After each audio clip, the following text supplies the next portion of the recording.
এই মহাসম্মেলনের অত্যন্ত শ্রদ্ধাভাজন সভাপতি সাহেব, উপস্থিত সম্মানিত উলামায়ে কেরাম, মুরব্বিয়ানে ইজাম এবং সর্বস্তরের প্রাণপ্রিয় মুসলমান ভাইয়েরা, পর্দার আড়াল থেকে আলোচনা শুনছেন দিনদার ইমানদার মুসলমান মা ও বোনেরা। সর্বপ্রথমেই মহান আল্লাহ পাকের দরবারে শুকরিয়া আদায় করছি, যিনি আমাদেরকে দয়া করে আজকের এই মুবারক মজলিসে অংশগ্রহণ করার তৌফিক দিয়েছেন। এজন্য শুকরিয়া তার বলি আলহামদুলিল্লাহ। রাত্র অনেক হয়ে গেছে, উলামায়ে কেরাম ধারাবাহিকভাবে আলোচনা করছেন, আপনারা শুনছেন। আমি আপনাদের সামনে বেশি সময় লম্বা করব না ইনশাআল্লাহ। সংক্ষিপ্তভাবে কয়েকটি কথা বলবো। আল্লাহ পাক যেন আমলের নিয়তে শোনার তৌফিক দেন, সকলে বলুন আমিন। ইকুটা একটু কমায় দেন, পাওয়ারটা একটু বাড়ায় দেন। আখিরি মোনাজাত পর্যন্ত তাকার নিয়ত আছে তো ইনশাআল্লাহ? কারা কারা তাকবেন হাতটা উঠাইয়া দেখান। আল্লাহ তুমি কবুল করো, আল্লাহ তুমি কবুল করো, আজকের এই মাহফিলটা কবুল করো, এলাকাবাসীর জন্য হেদায়েতের উসিলা বানিয়ে দাও। হাত নামান। আমার তিলাওয়াতকৃত আয়াত আল্লাহ পাক রব্বুল আলামিন যে বিষয়টা আলোচনা করছে, আল্লাহর কোরআন মানুষের কাছে আমানত রাখছেন, এই কথাটা আলোচ্য আয়াতে আল্লাহ তুলে ধরছেন। আল্লাহর কোরআন আপনি আমার কাছে আমানত। আল্লাহ চেয়েছিলেন এই কোরআন আকাশের উপর, জমিনের উপর, পাহাড়ের উপর আমানত রাখতেন, কিন্তু তারা ভয় পেয়ে গেল, অস্বীকার করলো। কোরআনের আমানত রক্ষা করতে পারবেন, কিন্তু এই দায়িত্ব গ্রহণ করলো বনি আদম, মানুষ। কোরআনের আমানতদার, আমানত শব্দের অর্থ ব্যাপক। কথাগুলো মনোযোগ দিয়ে বুঝবেন। আল্লাহর পক্ষ থেকে আপনি আমাকে ব্যক্তিগতভাবে কিছু জিনিস আমানত দেওয়া আছে। আরেক প্রকারের আমানত হলো আল্লাহর পক্ষ থেকে দুনিয়ার সকল মানুষের কাছে সমষ্টিগতভাবে আমানত দেওয়া আছে। আরেক প্রকারের আমানত হলো দুনিয়ার মানুষ একে অন্যের কাছে কোনো বস্তু বা কোনো জিনিস আমানত রাখা। আরেক প্রকারের আমানত হলো মানুষ একে অন্যের কাছে কোনো গোপন কথা, কোনো কথা আমানত রাখা। সবগুলাই আমানতের অন্তর্ভুক্ত। সবগুলোর ব্যাপারে আল্লাহ কোরআনের অন্য আয়াতে বলেন, ইন্নাল্লাহা ইয়া'মুরুকুম আন তুআদ্দুল আমানাতি ইলা আহলিহা। নিশ্চয় আল্লাহ তোমাদেরকে আদেশ করেছেন তোমরা আমানত রক্ষা করবা। আমানত রক্ষাকারী দুনিয়াতেও সফল, পরকালেও সফল। আর যিনি আমানতের খেয়ানত করেন, আমানত রক্ষা করতে পারেন না, নবীজির একটা হাদিস, আমি যে হাদিস কেনা খুতবাতে পাঠ করেছি, আল্লাহ রসুল বলেন, যার মাঝে আমানতদারি নাই তার মাঝে ঈমানই নেই।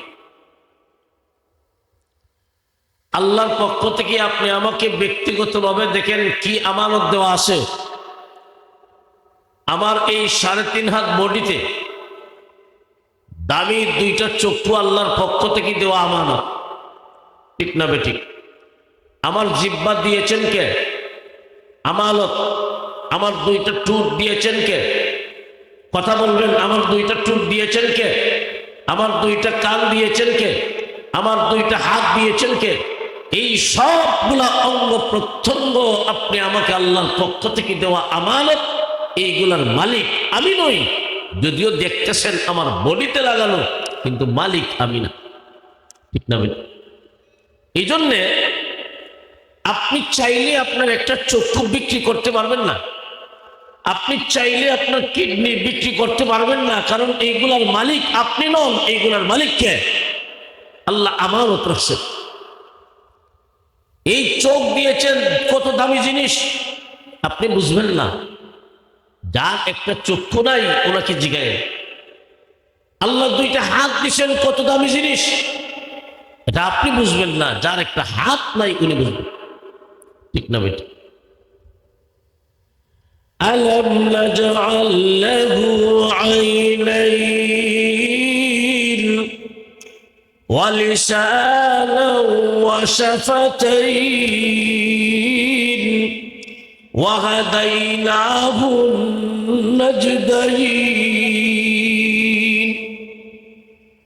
আল্লাহ পাক রব্বুল আলামিন বলেন, আমি কি তোমাদেরকে দুইটা চক্ষু দেই নাই?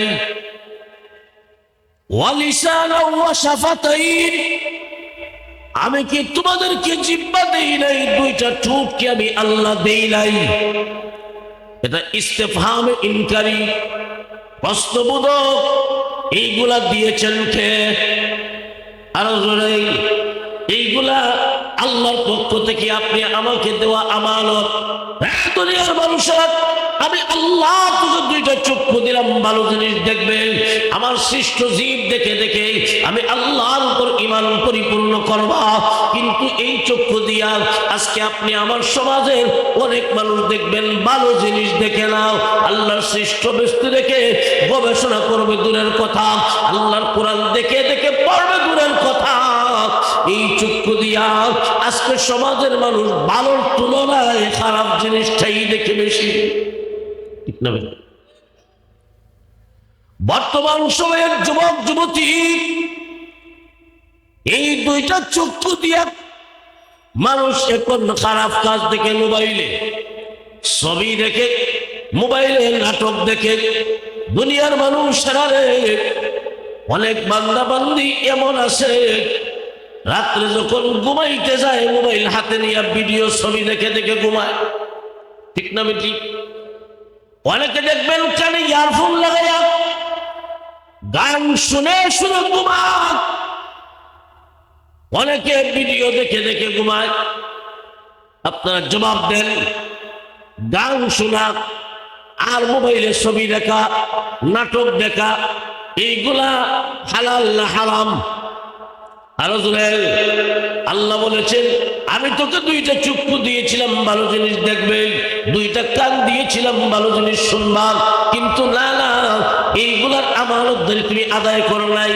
সারা রাত্র তুমি ছবি দেখলাম, মোবাইলে ভিডিও দেখলাম, সারা রাত্র তুমি গান শুনে শুনে ঘুমাইলাম।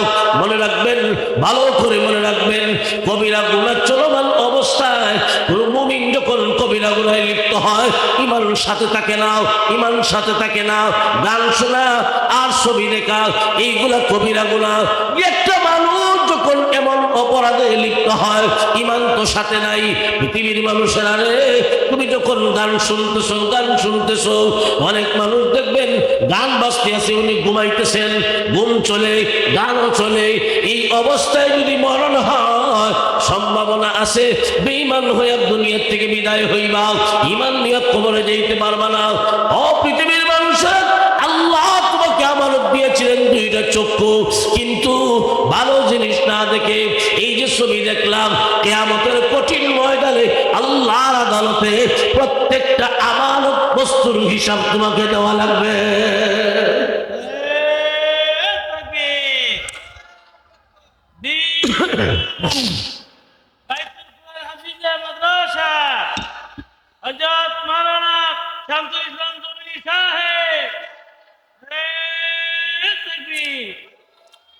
এখন দেখেন, আমার মাথা থেকে নিয়ে পা পর্যন্ত কত কোটি কোটি টাকার সম্পদ আল্লাহ আমানত দিয়েছে।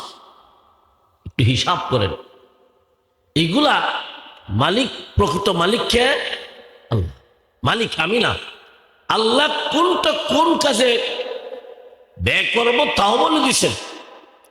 আমার হাত দ্বারা আমি যদি কোনো অন্যায় করি এটার জবাব আসরের মাঠে আল্লাহর আদালতে দেব না, ঠিক না? আমি আমার পা ধরে কোন দিকে গেলাম? সওয়াবের কাজ করার জন্য গেলাম, না মসজিদে গেলাম, না গুনার কাছে গেলাম? এইগুলো দুনিয়ার কেউ না জানলেও জানেন একজন, তিনি কে? আল্লাহ। আপনি যখন ওয়াজ মাহফিলে আসার জন্য, আল্লাহ জিকিরের মজলিসে আসার জন্য, কোরআন হাদিসের আলোচনার মজলিসে আসার জন্য ঘর থেকে বের হবেন, ঘর থেকে বের হবেন, কদম পালাবেন, আল্লাহ ফেরেশতাদেরকে বলেন, ও ফেরেশতারা, আমার বান্দার কদম গণনা করো, আর তার আমল নামায় নেকি লিখতে থাকে। গুনার কাজের দিকে গেলে আল্লাহ, দুনিয়ার মানুষের এই জন্য বলতেছিলাম, আল্লাহর পক্ষ থেকে আপনি আমাকে কিছু জিনিস দেওয়া আছে ব্যক্তিগতভাবে আমানত। আল্লাহ বলেন তোমরা আমানতদার হও, আমানত আদায় করো। আর আমানতের খেয়ানত করা মুমিনের কাজ নয়, এটা কাফেরের কাজ। লা ঈমানা লিমান লা আমানাতা লাহু ওয়া লা দীনা লিমান লা আহদা লাহু। আল্লাহর নবী বলেন, যার মাঝে আমানতদারি নাই তার মাঝে ঈমান নাই। হইলে এক প্রকারের আমানত আল্লাহর পক্ষ থেকে ব্যক্তিগতভাবে দেওয়া। আপনি আমার 3.5 হাত বডিতে যত অঙ্গ প্রত্যঙ্গ আছে, এইগুলা কত দামি জিনিস, এইগুলা আপনি বুঝবেন না। যার নাই তার কাছে জিগায়েন, তখন বুঝবেন কত কোটি টাকার সম্পদ আমানত দিয়েছেন। সুম্মা লাতুসআলুন্না ইয়াওমাইযিন আনিন নাঈম।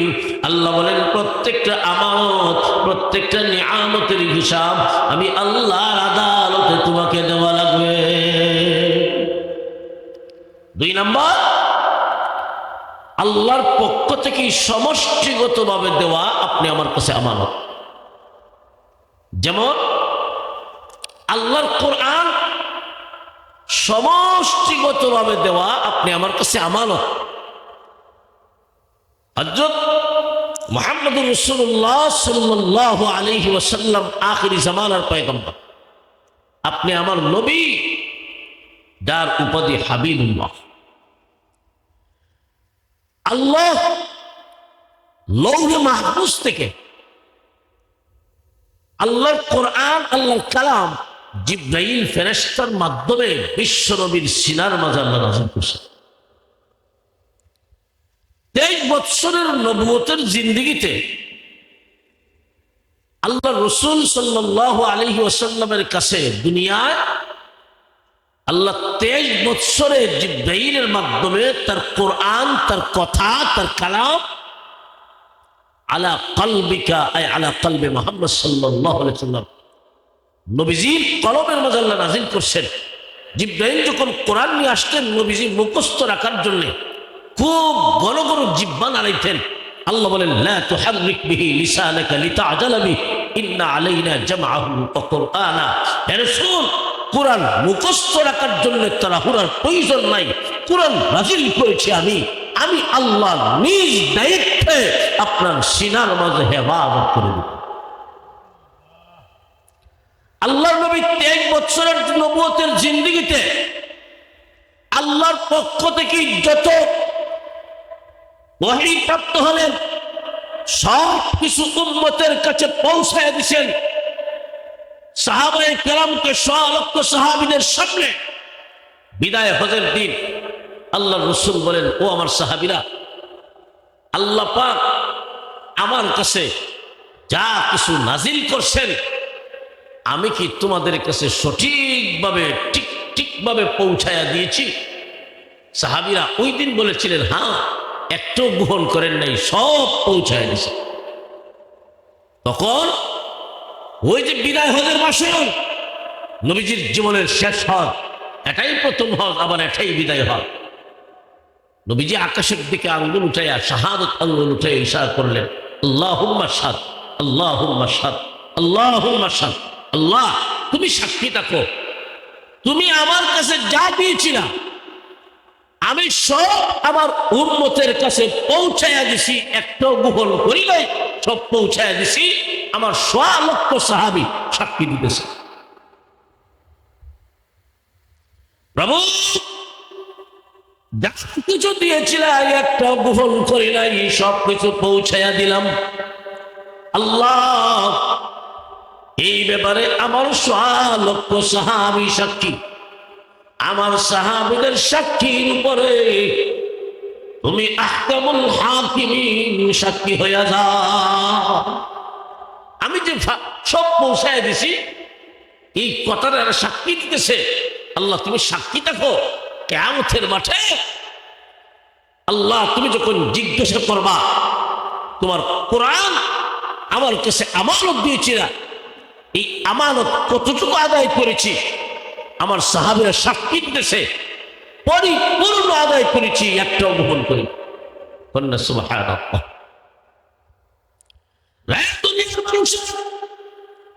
আল্লাহর কোরআন লৌহে মাহফুজ থেকে নিয়ে জিবরাইল আপনি আমার নবীর সিনার মাঝে আমানত দিয়েছিল। নবী কোরআনের আমানতদারি কতটুকু আদায় করেছেন? 100 আদায় করেছেন, একটাও গোপন করেন নাই। আল্লাহর নবী বলেন, সাহাবীরা রে, আমি চলে যাই আর তোমাদের কাছে 2টা জিনিস আমানত রাইখা যাই। 2টা জিনিস। আল্লাহর নবী বলেন, তারাকতু ফীকুম আমরাইন লান তাদিল্লু মা তামাসসাকতুম বিহিমা কিতাবাল্লাহি ওয়া সুন্নাত রাসূলি। আল্লাহর নবী বলেন, আমি চলে যাই আর তোমাদের কাছে 2টা জিনিস রেখে যাই। এই 2টা জিনিস তোমাদের কাছে আমানত রেখে যাই। উম্মত রে, এই 2টা জিনিসের আমানত যতদিন তোমরা সঠিকভাবে আদায় করবা, এই 2টা জিনিস যতদিন তোমরা ধরে রাখবা, ততদিন পর্যন্ত তোমরা গুমরা হবে না, পথভ্রষ্ট হবে না, জাহান্নামের পথের যাত্রী হবে না। একটা হলো আল্লাহর কোরআন তোমাদের কাছে আমানত রেখে যাই। 2 নাম্বার, আমি নবীর সুন্নাত তোমাদের কাছে আমানত রেখে যাই। তাহলে আল্লাহর কোরআন আপনি আমার কাছে নবীজি আমানত রেখে গেছে, ঠিক না? নবীর হাদিস আমানত রেখে গেছে।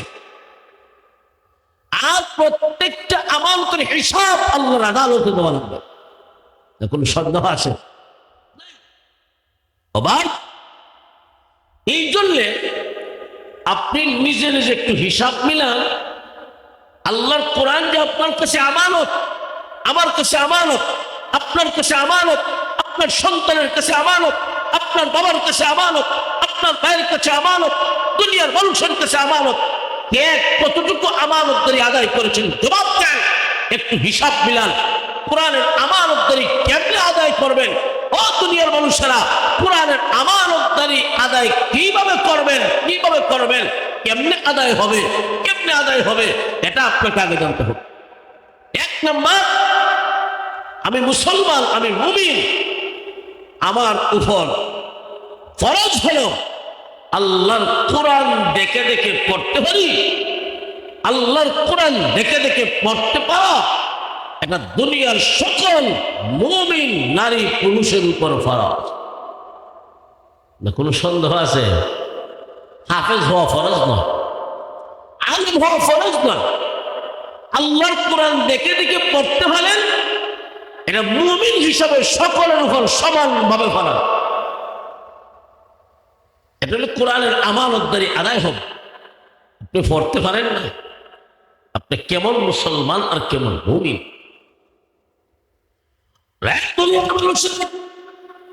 অনেক মানুষ শুধু সময় বক্তব্যে কোরআন শিখেছে আর খবর নাই। অনেক মানুষ শিখছে কথা ঠিক, রমজান মাস আসলে একটা খতম করে। অনেক মানুষ আছে দাক্ষায়া দাক্ষায়া কোরআন শরীফ পড়ে। ও মুসলমান, শুনো সময় বক্তব্যের মালিক, ওই কোরআন তুমি শিখেছ আর মুসলমানের ঘরে তাকের উপরে কোরআন রাখা আছে, মুসলমানের ঘরে কোরআনের তেলাওয়াত নাই। আমি যে শিখলাম আমিও তেলাওয়াত করলাম না, কোরআন তাকের উপরে রাখা, ময়লা আবর্জনা পড়ে মুসলমানের ঘরে কোরআনের আওয়াজ বন্ধ হইয়া গানের আওয়াজ চালু হয়েছে। ও মুসলমান, কোরআনের আমানতদারি তখন আদায় হবে। তুমি মুসলমান হিসাবে তোমার ঘরে গানের আওয়াজ থাকার কথা নয়, মুসলমানের ঘরে আওয়াজ হবে আল্লাহর কোরআনের আওয়াজ। ও মুসলমান, আপনি আমি ছোট সময় দেখেছি ফজরের নামাজের পরে যখন ওই সময় বৈদ্যুতিক লাইট ছিল না, লাইট নাই, কারেন্ট নাই, আমরার মা বোন দরজার সামনে আইসা বাহিরের যে হালকা আলো আছে এই আলোতে আল্লাহর কোরআন এইভাবে উল্টায়া বসে বসে দরজার সামনে বৈশাখ আল্লাহর কোরআনের সূরা ইয়াসিন তেলাওয়াত করতেন। ঠিক না বেটি? আজকে আসেনি না, কোরআন তেলাওয়াত থাকবে দূরের কথা, কোরআন আওয়াজ থাকবে দূরের কথা। মুসলমানের দরজা আজকে ফজরের সময় বন্ধ থাকে, ফজরের নামাজই নাই। ঠিক না বেটি? মুসলমান ইমানদার, আল্লাহর কোরআন আল্লাহ তোমার কাছে আমানত রেখেছেন, নবী তোমার কাছে আমানত রেখে গেছেন।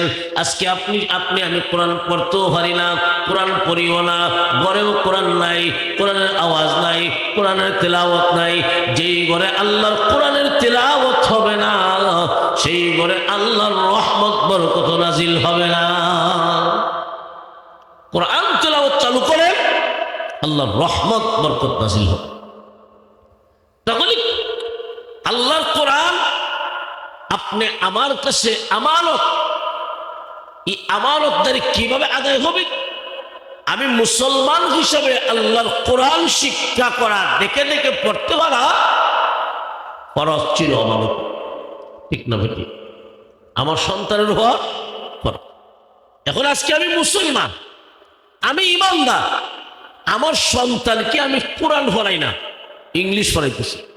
আমার সন্তান ইংলিশে কথা বলে কিন্তু কোরআন পারে না, যেমন আছে না নাই? আমার বাবা অহংকার করে, হ্যাঁ আমার ছেলে ইংলিশে কথা বলে। দুনিয়ার মানুষের তোমার সন্তানের হক ছিল তোমার উপর, সন্তানের পাওনা মা বাবার কাছে আগে, এরপরে মা বাবার পাওনা সন্তানের কাছে আগে। বর্তমান সমাজে মা বাবার হকের আলোচনা বেশি করা হয়, সন্তানের হকের আলোচনা কম হয়। আগে মা বাবার কাছে সন্তানের হক, যেই সন্তান মা বাবার কাছ থেকে হকটা পরিপূর্ণ পাবে, যেই মা বাবা তার সন্তানকে আগে হক দিবে, ওই সন্তানও বড় হইয়া মা বাবার হক আদায় করবে। আর মা বাবা যেই সন্তানের হক আদায় করবে না, ওই সন্তানও দেখবেন বড় হইয়া মা বাবার হক আদায় করে না। দুষ্কার সন্তানের নাম রাখ, আগে আমরা মুসলমান ইমানদার, তোমার সন্তান তোমার কাছে হক পাও না, তোমার কাছে পাও না, তুমি তোমার সন্তানকে আল্লাহর কোরআন শিখাইবে। মা বাবার কাছে সন্তানের কয়েকটা হক। আগে এক নাম্বার, সন্তান যখন দুনিয়ায় ভূমিষ্ঠ হয় ডান কানে আজান বাম কানে ইকামত, ডান কানে আজান বাম কানে ইকামত, এটা মা বাবার উপর সন্তানের হক।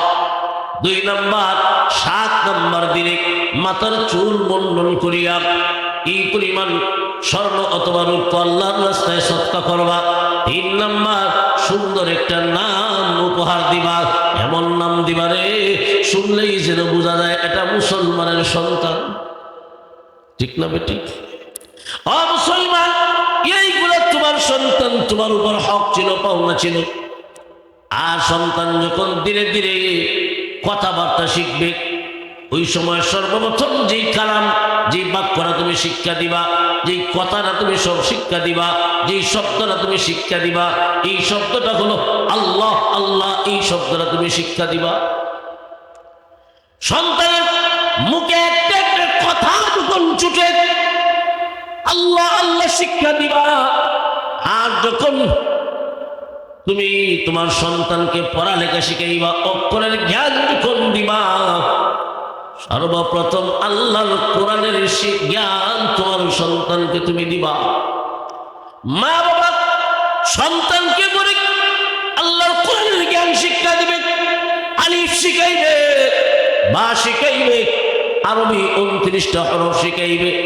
এইগুলা পাঠ্যশালায় যাওয়ার আগেই মা এবং বাবা, বিশেষ করে মা বাবার চাইতেও মা বেশি, মা তার সন্তানকে আল্লাহর কোরআনের অক্ষর জ্ঞান 29টা হরফ শিখাইয়া দিবে করে।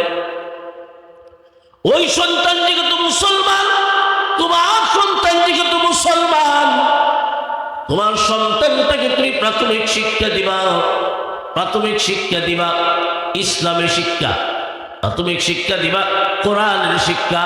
কারণ কোরআনের শিক্ষা দেওয়ার জন্যে, কোরআনের শিক্ষা করার জন্যে মহান আল্লাহ আপনি আমাকে দুনিয়াত পাঠাইছেন। তোমার সন্তানকে তুমি কোরআন শিখাইবে, এই জন্য আল্লাহ পাঠাইছেন।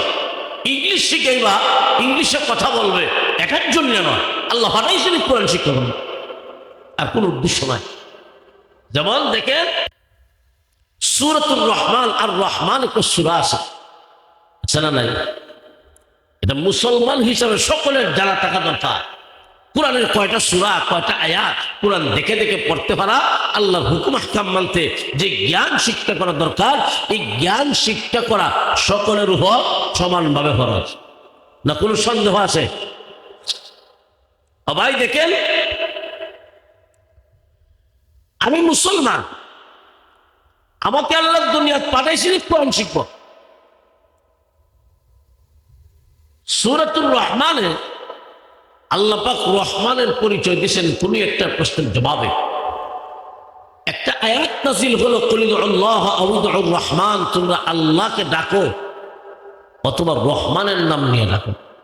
মক্কার মুশরিকেরা কয়, এতদিন পর্যন্ত আব্দুল্লাহর ছেলে মুহাম্মদ আল্লাহর নামে ডাকলো আমরা রে, এখন যদি দেখা যায় রহমানের নামে ডাকে, রহমান আবার কেঠা? রহমান কে? রহমানের পরিচয় দিতে গিয়া আল্লাহ সূরা রহমান নাযিল করেছেন। সূরা রহমানটা কি? আর রহমান আল্লামাল কুরআন খালাকাল ইনসান। আর রহমান, রহমান হলেন তিনি। পরের আয়াত কি? আল্লামাল কুরআন, কোরআন শিখাইছেন যিনি। রহমান কে? রহমান হলেন তিনি, কোরআন শিখাইছেন যিনি। এরপর আয়াত খালাকাল ইনসান, মানুষ সৃষ্টি করেছেন যিনি। এখানে দেখেন আয়াতের যে ধারাবাহিকতা, রহমানের পরিচয় দিতে গিয়ে আল্লাহ বলেন রহমান বলেন তিনি, কোরআন শিখাইছেন যিনি। পরে বলেন খালাকাল ইনসান, রহমান হলেন তিনি, মানুষ সৃষ্টি করেছেন যিনি। আল্লাহ আগে বলেছেন কোরআন শিক্ষার কথা, পরে বলেছেন মানুষ সৃষ্টির কথা। তাহলে এখানে একটা লক্ষণীয় বিষয়, মুফাসসিরিনে কেরাম বলেন দুনিয়ায় মানুষ সৃষ্টি হয় আগে, এরপরে ক্রমান্বয়ে ক্রমান্বয়ে তাদরিজান তাদরিজান ধীরে ধীরে ওই বাচ্চারা কথাবার্তা শিখে এরপরে কোরআন শিক্ষা করে। কিন্তু আল্লাহ আগে কোরআন শিক্ষার কথা বললেন, এরপরে বললেন মানুষ সৃষ্টির কথা। এখানে আল্লাহ উল্টা বললেন কেন? মুফাসসিরিনে কেরাম বুঝাইয়া দিলেন, আল্লাহ এই কথাটা বুঝাতে চান দুনিয়ার মানুষেরা রে, আমি আল্লাহ তোমাদেরকে দুনিয়াত পাঠাইলাম একটাই উদ্দেশ্য, দুনিয়ার মানুষেরা আমি আল্লাহর কোরআনের জ্ঞান অর্জন করবে। দুনিয়ার মানুষ কোরআনের শিক্ষায় শিক্ষিত হবে। এখন আসেন, আমার সন্তানের হক পাওনা হলো আমার সন্তানকে আমি কোরআনের শিক্ষা দেব। কতটুকু? দেখে দেখে পড়তে পারেন এমন শিক্ষা, ঠিক না বেটি? এটা আপনারা কই কোরআন দেখে দেখে পড়তে পারে এমন শিক্ষা করা ফরজ কিনা? নবীজি কইছেন আমার কথা নয়, তলাবুল ইলমি ফরিদাতুন আলা কুল্লি মুসলিম। এই হাদিস থেকে কি পরিমাণ শিক্ষা অর্জন করা ফরজ? নামাজ পড়তে যে পরিমাণ মাসলা মাসাইল শিখা লাগে, যে পরিমাণ জানা লাগে, এই পরিমাণ জানা আমার উপর ফরজ, আপনার উপর ফরজ, ঠিক না বেটি? রোজা সহি হওয়ার জন্য যে পরিমাণ জানা লাগে, এই পরিমাণ জানা সকলের উপর ফরজ। ও মুসলমান, মোটামুটি প্রাথমিক জ্ঞান, ইসলামিক জ্ঞান অর্জন করা সকলের উপর সমানভাবে ফরজ। ঠিক না বেটি? ইসলামিক জ্ঞান অর্জন করার পরে আপনি এখন ডাক্তার হন, অসুবিধা নেই। এখন আপনি ইংলিশে কথা বলেন, অসুবিধা নাই। এখন আপনি জার্মানি ভাষায় কথা বলেন, কোনো অসুবিধা নাই। কিন্তু কোরআন বাদ দিয়া ইংলিশ শিখলেন, ইংরেজির কোনো দাম নাই। কোরআন বাদ দিয়া আপনি ফারসি শিখলেন, এটার কোনো দাম নাই। কোরআন বাদ দিয়া এই দুনিয়ার জাগতিক শিক্ষায় ডক্টরেট অর্জন করেন, কোনো দাম নাই। আল্লাহর কোরআনের শিক্ষা হলো সবচেয়ে দামি। নবীজি বলেছেন, এমন শিক্ষা যারা অর্জন করে এবং করার দুনিয়ায় তারাই হলো সবচেয়ে দামি। খায়রুকুম মান তাআল্লামাল কুরআনা। এজন্য ভাই, একটা মুসলমানের সন্তান ইসলামের প্রাথমিক শিক্ষাটা পাওয়ার জন্য, এমন জ্ঞান পাওয়ার জন্য আমাদের বাংলাদেশে নুরানি বিভাগ নামে একটা বিভাগ চালু আছে। কোন বিভাগ? কোন বিভাগ? অনেক জায়গায় নুরানি মাদ্রাসা, অনেক জায়গায় বড় মাদ্রাসার একটা অংশ হল নুরানি বিভাগ। 4 বছরের কোর্স। কয় বছর? 4 বছরের এক কোর্স। মনে করেন আপনার 4 বছর অথবা 5 বছরের বাচ্চাটাকে যে কোনো নুরানি মাদ্রাসায় আপনি ভর্তি করলেন। ওই নুরানি মাদ্রাসায় 4 বছরের কোর্স শেষ করে আপনার সন্তান কেমন শিক্ষা অর্জন করবে আপনি বানিয়েছেন কেন? যেখানেই যান মাদ্রাসার ছোট ছাত্ররা, নুরানি বিভাগের 3য় শ্রেণীর ছাত্ররা, 4 বছরের কোর্স শেষ করেছে এমন ছাত্ররা আল্লাহর কোরআন সহি শুদ্ধভাবে পড়তে পারে এমন শিক্ষিত হয়ে যেত। আপনি মারা গেলে আপনার জানাজার নামাজ কিভাবে পড়াতে হয়, জানাজার নামাজ সরাই দেখাইতে হয়। ঠিক না বেটি? ইংলিশে বলে, ইংলিশে কথাও কইতে পারে অনেক সময়। সুবহানাল্লাহ। অর্থাৎ চলমান ইংরেজিও পারে চলার মতো, অঙ্কও পারে চলার মতো, বাংলাও পারে। হাতের লেখা আপনি মাস্টার্স পাস একজন আর নুরানি ভাস করা একজন সাথে হাতের লেখা প্রমাণ হয়ে যাবে। এই বাংলাদেশে 4 বছরের কোর্স শেষ করে যেমন শিক্ষিত হয়, মাস্টার্স পাস করেও এমন শিক্ষিত অর্জন হয় না, প্রমাণিত। এখন যদি আপনি চান আপনার সন্তানকে স্কুলে ভর্তি করেন, করেন, সমস্যা নাই। আগে পড়াতে হবে নুরানি মাদ্রাসা, এটা ফরজ। আমি মা, আমি বাবা, আমার উপর ফরজ। আমার সন্তানকে আমি কোরআন শিখাইব, ইসলামী শিক্ষায় শিক্ষিত করব। আপনি 4 বছরের কোর্স শেষ করে এখন আপনার সন্তানকে যদি চান স্কুলে ভর্তি করতেন, 5-এ ভর্তি করেন, অসুবিধা নেই। এখন যদি আপনি আপনার সন্তানকে হাফিজ ভর্তি করতে চান হেফজখানায়, আপনার সন্তান সুজা হেফজ বিভাগে ভর্তি হতে পারবে। এখন যদি আপনি চান না আমার ছেলেকে আলেম বানাবো, আপনি আপনার সন্তানকে সুজা মাদ্রাসা 5-এ ভর্তি করে দেন। স্কুলেও 5-এ, মাদ্রাসায় ভর্তি করলো 5-এ ভর্তি করান। তাহলে ওই 4 বছরের শিক্ষাটা যেন ইংলিশ স্কুলের শিক্ষা না, ওই 4 বছরের শিক্ষা হবে ইসলামী শিক্ষা। এই 4 বছরের শিক্ষা হবে নুরানি মাদ্রাসার শিক্ষা। ঠিক না বেটি? সব বুঝতে পারছেন তো? আমি কেন এটা আমি মুসলমান, আমি মুসলমান হিসাবে আমার সন্তান আমার উপর ফাওনা। সন্তান যখন শিক্ষা অর্জন করে, আমি মা বাবা আমার সন্তানকে ইসলামী শিক্ষা দিব, এটা আমার সন্তানের হক। যেই সন্তানটাকে ইসলামী শিক্ষা দিবেন ওই সন্তানটা বড় হইয়া কোনোদিন সন্ত্রাস হতে পারে না। ওই সন্তান বড় হইয়া মা বাবার হক আদায় করবে। আর আপনি যদি আপনার সন্তানকে মনে করেন আরবি পড়াইলেন না, ইসলামের শিক্ষা দিলেন না, এমন শিক্ষা দিছেন, আরে বাপরে বাপ, 10 বছরের বাচ্চা ইংরেজিতে কথা কয়। আপনি আদর্শ বাজার গিয়ে গর্ব করলেন, হ্যাঁ অমুকের ছেলে ইংলিশে কথা, কিন্তু মুইতে হয়নি না। যেই সন্তানের ছোটবেলা শিক্ষা হবে ইংরেজি শিক্ষা, এই সন্তান দাঁড়ায় মুখবে, প্রস্রাব করবে দাঁড়ায়। ওই সন্তানটাকে নিয়ে আপনি গর্ব করবেন দুনিয়ায়, কিন্তু মনে রেখেন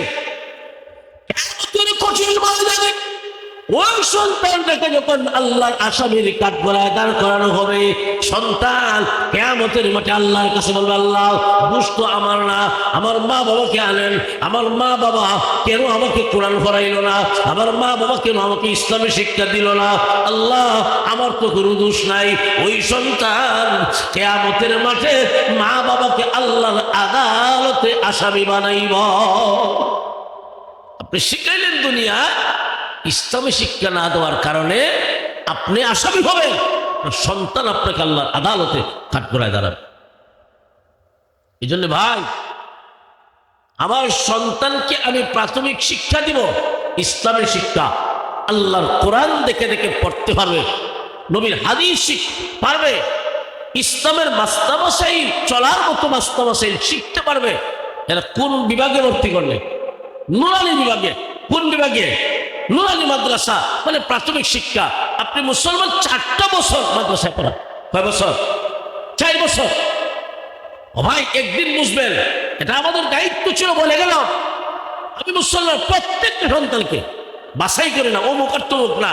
আপনার যদি 10টা সন্তান হয়, 10টা সন্তানকে আপনি প্রাথমিক শিক্ষা দিবেন কোথায়? নুরানি মাদ্রাসায়। এই 10টা সন্তানের মাঝে যদি বলেন যে আতুল লেখবা যেটা আছে এটা দেয় মাদ্রাসা, অথবা মাদ্রাসার অনেক ছেলে দেখবেন এমন হয় যে বাচ্চা হয় না, তোর মানবত করে আল্লাহ একটা সন্তান দেও, তোমার বাচ্চাতে লেগে মাদ্রাসাতে লেগে। এমন ছেলে কেন, এমন মেয়ে কেন? যতটা ছেলে হবে, যতটা মেয়ে হবে, যতজন হবে, সবকে দিবেন। এটা দায়িত্ব, এটা ফরজ। ঠিক না বেঠিক? স্কুল বাদ, প্রাইমারি স্কুল বাদ দিয়ে দেন, কোনো সমস্যা নাই। প্রাইমারি স্কুলের তুই পড়ো, এর চাইতে বেশি শিক্ষা অর্জন হয়। প্রাইমারি স্কুলের চাইতো প্রাইমারি স্কুল মুসলমান পড়াতে পারে না। প্রাইমারি শিক্ষা মুসলমান পড়াবে মাদ্রাসায়, মুসলমান প্রাইমারি স্কুলে পড়াইতে পারে। যদি প্রাইমারি স্কুলে দিতে হয় তাহলে মুসলমানের দেখ প্রাইমারি স্কুলের শিক্ষায় যেন কোরআন দেখে দেখে পড়তে হবে, এবং শিক্ষা ঢুকানো হয়। নামাজের মাস্তামাসাইল, নামাজ কিভাবে সহি হবে, রোজা কিভাবে সহি হবে, অর্থাৎ ইসলামের প্রাথমিক জ্ঞান অর্জন করার যে শিক্ষাটা, এই শিক্ষা প্রাইমারি সরকারি স্কুলে যেদিন থেকে ঢুকাবে ওই দিন থেকে হালাল হবে, ওই দিন থেকে হালাল হবে। কারণ মুসলমানের জন্য প্রাথমিক শিক্ষা, ইসলামের শিক্ষা ছাড়া হারাম খাতে দেওয়া নয়। ঠিক তবে কথা স্পষ্ট? এটা আমার কথা নয়, নবীজির কথা। আমি মুসলমান, আমার সন্তানকে আমি প্রাথমিক শিক্ষা দেব, ইসলামের শিক্ষা। বড় আলেম বানাইব এটা না। আপনি মাদ্রাসায় 4 বছর পড়ান, এরপর আপনি স্কুলে দেন, কোনো সমস্যা নাই। হ্যাঁ, তবে স্কুলে যদি এমন ব্যবস্থা করা হয় যে মুসলমানের সন্তানদের কোরআনটা দেখে দেখে পড়তে পারে, প্রাইমারি স্কুলে পড়লে কোরআনটা পড়তে পারবে, প্রাইমারি স্কুলে পড়লে নামাজের মাস্তামাসাইল জানবে, চলার মতো মাস্তামাসাইল, হ্যাঁ তখন দেন, কোনো সমস্যা নাই। আর যেই দিন থেকে মুসলমানের দেশে কোরআনের শিক্ষা পাবে না প্রাইমারি স্কুলে, ওই দিন থেকে প্রাইমারি স্কুল সব বন্ধ করে দেন। এই দেশে প্রাইমারি স্কুল দোকান, যেহেতু নুরানি মাদ্রাসা আছে। কথা পরিষ্কার? এটা মুসলমান, তোমাদের দায়িত্ব। আল্লাহ হাসরের মাঠে তোমার ছেলেকে কি শিক্ষা দিয়েছিলা, এর জবাব তোমাকে দেওয়া লাগবে। তাহলে আল্লাহর কোরআন আপনি আমার কাছে আমানত, ঠিক না ঠিক? হাসরের মাঠে আল্লাহ নবীকে জিজ্ঞাসা করবেন, নবী জিব্রাইল আমার কোরআন লৌহে মাহফুজ থেকে নিয়ে শেষ করে দিব, হয়ে যাবে 2 মিনিট। আচ্ছা আয়েন তাহলে, যে হাসরের মাঠে নবীকে আল্লাহ জিজ্ঞাসা করবেন, জিব্রাইল আমার কোরআন লৌহে মাহফুজ থেকে নিয়ে আপনার সিনার মাঝে আমানত রাখছিল, কতটুকু হক আদায় করছেন? জবাব।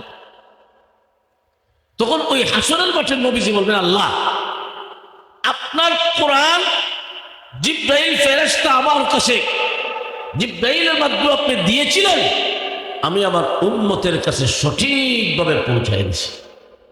আল্লাহ সুবহানাহু। ওই যে নবীজি বলবেন, আল্লাহ এই ব্যাপারে আপনি সাক্ষী আছেন, আমার 100 লক্ষ সাহাবীরা সাক্ষী দিছে। ঠিক না বেটি? এখন এই দায়িত্বটা নবী তো উম্মতের কাছে দিয়া গেছেন যে আমি চলে যাই আর তোমার কাছে দুইটা জিনিস রাখতে যাই আমার। মনে আছে না আপনারা? তারাক্তু ফীকুম আমরাইন লান তাদিল্লু মা তামাসসাকতুম বিহিমা কিতাবাল্লাহি ওয়া সুন্নাত রাসূলি। আল্লাহর নবী বলেন, উম্মত রে আমি চলে যাই আর তোমাদের কাছে দুইটা জিনিস রেখে যাই। যতদিন পর্যন্ত দুইটা জিনিস ধরে রাখবা, জাহান্নামী হবে না, গুমরাহ হবে না, পথভ্রষ্ট হবে না। একটা বড় কিতাব আল্লাহ, আল্লাহর কোরআন রেখে যাই। 2 নাম্বার ওয়া সুন্নাত রাসূলি, আমি নবীর সুন্নাত তোমাদের কাছে আমানত রেখে যাই। আল্লাহর কোরআন আপনি আমার কাছে আমানত। কিয়ামতের মাঠে আল্লাহ যদি জিজ্ঞাসা করে, ও আমার নবীর উম্মতেরা, কে কতটুকু আমানতদারি আদায় করেছেন? জবাব দেন। কে কতটুকু আদায় করেছেন? জবাব দেন। আপনি আমার পক্ষে জবাব দেওয়া কি সম্ভব? আলোচনা পারবেন না। আল্লাহ যদি জিজ্ঞাসা, বিপদটা তখন আমাদের উপরে। নবী তো কইছেন, আল্লাহ আমি আদায় করে নিছি, আমার উম্মতের কাছে রাইকে আমি চলে এসেছি। এই উম্মতে মুহাম্মদীর যদি আল্লাহ জিজ্ঞাসা, আমার নবী আমার কোরআন তোমাদের কাছে আমানত রাখছিলেন, কই আমানতদারি কতটুকু আদায় করছেন? কে কতটুকু তেলাওয়াত করছেন? কে কোরআনকে মহব্বত করছেন? কে কোরআন ওয়ালাকে মহব্বত করছেন? কে মাদ্রাসাকে মহব্বত করছেন? যে কে কোরআনের প্রতিষ্ঠানকে মহব্বত করছেন? কে কোরআন নিয়মিত তেলাওয়াত করছেন? কে নিজে শিখছেন? কে ছেলে মেয়েকে শিখাইছেন? জবাব দেন, জবাব দেন। কারো পক্ষে জবাব দেওয়া কি সম্ভব? এমনি নবীজি আরশে আজিমের পায়ের নিচে সিজদায় পড়ে যাবেন, আল্লাহ আমার উম্মতকে যদি জিজ্ঞান যে কোরআনের আমানতদারি কি আদায় করছেন, কতটুকু জবাব দেও, একটা উম্মতের জবাব দিতে পারতো না। আল্লাহ মেহেরবানি করিয়া এই দায়িত্ব কোরআনের হাতে ছেড়ে দেন। জোরে করেন না সুবহানাল্লাহ। আল্লাহ বলবেন, মনজুর, এ কোরআন যাও আসরের মাঠে একটু ঘুরা দেখো, দুনিয়াত কারা কারা তোমার তিলাওয়াত করছে, মোহব্বত করে নিজে ভাসছে না পড়তো। আল্লাহ কোরআনে মোহব্বত করছে, কোরআন ওয়ালাকে মোহব্বত করছে। যেখানে কোরআন পড়া হয় মাদ্রাসা টাকা দিয়া, পয়সা দিয়া, বুদ্ধি দিয়া, পরামর্শ দিয়া মাদ্রাসার সহযোগিতা করছে। ও তো কোরআন যেন হরে, ছেলে মেয়েরা পড়াইছে, ছেলে মেয়ে নাই, মাদ্রাসার একটা বাচ্চারা নিয়ে খাওয়াইয়া, নিজের ঘরে খাওয়াইয়া কোরআন পড়ার ব্যবস্থা করে দিছে। আরে আমি কোরআন পড়ছি না, আমার ছেলেকে পড়াই, ছেলে নাই, মেয়েরা পড়াইলো, ছেলে মেয়ে নাই, আরেকজনের সন্তানকে আইনিয়া নিজের ঘরে খাওয়াইয়া মাদ্রাসায় কোরআন পড়ার ব্যবস্থা করে দিল।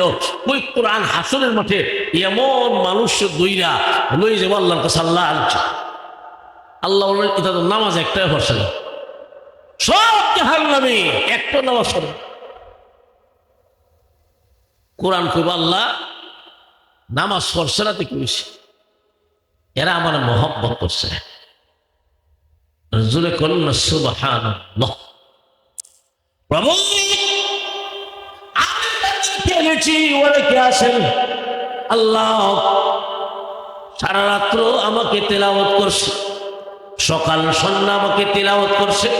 ও প্রভু, এমন মানুষও আছে সারাদিন কাম কাজ কইরা 500 টাকা উপার্জন করছে, মাসে 15,000 উপার্জন করেছে, কিন্তু নিজের পরিবার পরিজনের পিছনে খরচ করার পরেও প্রভু মাদ্রাসায় 5,000 10,000 করে বছরে বছরে টাকা দিছে। আল্লাহ অনেকে নিজের ফসল গড়ে উঠানোর আগে মাদ্রাসায় কোরআন যেন পড়া হয়, এই জন্যে কেউ 1 মণ, কেউ 2 মণ, কেউ 5 মণ করে দান দিছে। আল্লাহ অনেকে আছে নিজের উপার্জিত নিজের কষ্টের টাকা দিয়া মাদ্রাসায় ইট কিনা দিছে। আল্লাহ এমন এমন ব্যবস্থা করেছে। আল্লাহ অনেকে আছে নিজে খাইতে পারে না ঠিক মতে, আল্লাহ ভালো জিনিস খাইতে পারে না টাকার অভাবে, এমন মানুষও এখানে দাঁড়ায় আছে গো, নিজের খাওয়ানটাকে মাদ্রাসার একটা ছাত্ররে খাওয়াইয়া কোরআন পড়ার ব্যবস্থা করে দিল। প্রভু গো, এখন যদি বলো তাদেরকে জাহান্নামে দিবা, এখন যদি বলো তাদেরকে জাহান্নামে দিবা, আল্লাহ আগে ঘোষণা দাও আমি তোমার কোরআন না। আল্লাহ কিয়ামতের মাঠে বলবেন, তুমি যে আমার কোরআন, এত কোনো সন্দেহ নাই, আজকে কঠিন দিনে আমি তোমাকে অস্বীকার করতে পারবো না। এমনি কোরআন আল্লাহর কাছে বলবে, প্রভু যদি তাই হয়ে থাকে, যদি অস্বীকার করতে না পারেন, তাহলে আমি যাদেরকে আনিছি, আমি যাদেরকে হাজির করেছি, আমি যাদেরকে ধরেছি যতক্ষণ পর্যন্ত জান্নাতের হুকুম না দেওয়া হবে, যতক্ষণ পর্যন্ত জান্নাতের হুকুম না দেওয়া হবে, ততক্ষণ পর্যন্ত আমি কোরআন কারো হাত ছাড়ব না। আল্লাহ বলেন মঞ্জুর, যাও। কোরআন হাসরের মাঠে দইরা কোরআন সুপারিশ কইরা বেনামাজি হলে জান্নাতে ঢুকাই দিব। এরা কারা? ওই যে আদর্শগ্রাম একটা মাদ্রাসা হয়েছে, নুরানি মাদ্রাসা। এই মাদ্রাসা এই লোকটা নামাজ পড়ছে না, বন্ধ যায়, আর মাদ্রাসার মহব্বতে এই অবহেলিত একটা জায়গা বছরে 1000, 2000, 1 মন 5 মন ধান দিছে, আল্লাহ কোরআন ফোরান ব্যবস্থা করে দিছে মহব্বতে আসলের মাঠে এদেরকেও কোরআন সুপারিশ কইরা জান্নাতে ঢুকাইয়া দিন। খুশি যাবে যায় এই, সেটা সাধারণ জায়গা নয়। আপনি দেখতেছেন আপনার আদর্শগ্রামে এই মাদ্রাসা, এর মূল গুড়া, মূল ফাউন্ডেশন আল্লাহর আরশের সাথে লাগানো আছে। আর আসতে করি সুবহানাল্লাহ। জাবের আহমদ বাইতুল কোরআন যে মাদ্রাসা, যদিও দেখতেছেন এটা আদর্শগ্রামে, কিন্তু তার গুড়া, মূল ফাউন্ডেশন কোন জায়গায়? আল্লাহর আরশ। কেমনে? ভারত উপমহাদেশে যত মাদ্রাসা হইছে, সমস্ত মাদ্রাসার একটা নিয়মের উপর, একটা নিজামের উপরে আছে, ঠিক না বেঠিক? কিসের উপর ভিত্তি করে? উম্মুল মাদারিস দারুল উলুম দেওবন্দের ভিত্তি, ঠিক না বেঠিক? সমস্ত মাদ্রাসার মূল গোড়া, ফাউন্ডেশন উম্মুল মাদারিস দারুল উলুম দেওবন্দ, ঠিক না বেঠিক? দেওবন্দ মাদ্রাসার মূল ফাউন্ডেশন, মূল গোড়া হল মদিনার আসহাবে সুফফা। সুবহানাল্লাহ। রাসূল পড়াইতেন, সাহাবীরা ছাত্র, এর মধ্যে আবু হুরায়রা খায়া না খায়া পড়ে থাকতেন। এই মদিনার আসহাবে সুফফার মূল গোড়া, মূল ফাউন্ডেশন ওই যে জাবালে নূর, যেখানে কোরআন নাযিল হয়েছিল, মাদ্রাসাতুল হেরার সাথে। জোরে করুন আল্লাহু আকবার। আর মাদ্রাসাতুল হেরার সম্পর্ক হলো আল্লাহর আরশের সাথে।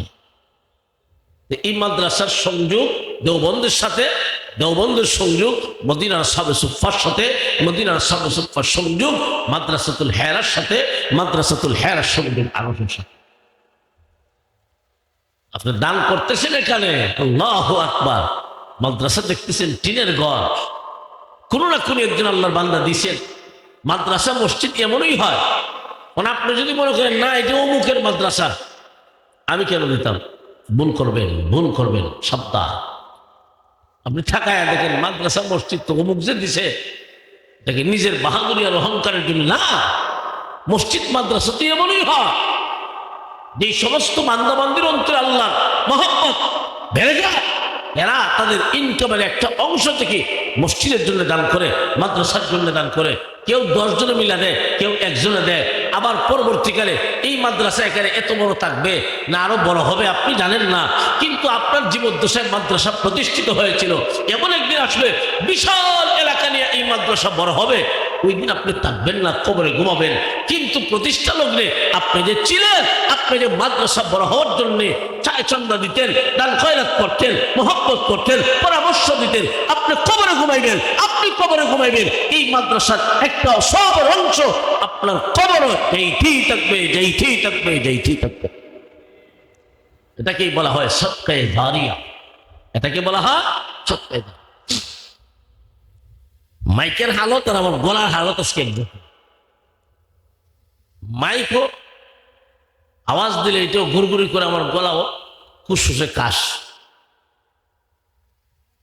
এই বক্স কেন? এগুলো তো খামাখা আর টেকা বাড়ানোর জন্য। এই বক্সগুলো আনবে না, বক্সে আওয়াজ নষ্ট করে। এগুলো গানের অনুষ্ঠান আর ওই সঙ্গীতের অনুষ্ঠানের জন্য বক্স, ওয়াজের জন্য নয়। এগুলা অনেক সময় মাইকওয়ালারা যে বক্স দিগুলো টাকা বাড়ায় দেয়, কি দরকার আছে?